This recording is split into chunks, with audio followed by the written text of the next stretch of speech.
How much does freezer repair actually cost? Here's the complete breakdown for 2026 with no surprises. Diagnostic fee. Most companies charge $75 to $120 just to come out and diagnose the problem. At Treasure Coast Appliance Repair, our diagnostic fee is applied toward the repair if you move forward.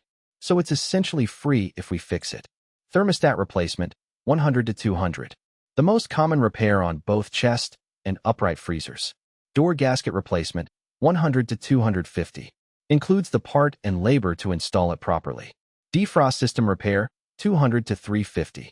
Covers the defrost heater, thermostat, or timer. Sometimes multiple components fail together.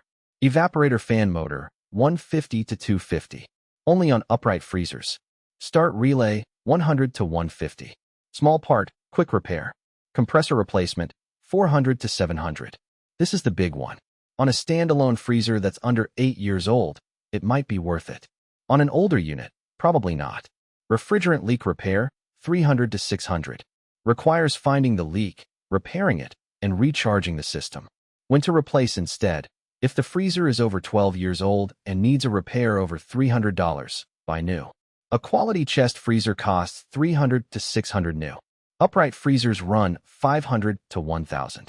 Transparent pricing on every repair. Port St. Lucie, Stewart, Fort Pierce, Jensen Beach, Palm City. Call Treasure Coast Appliance Repair at 772-353-5791.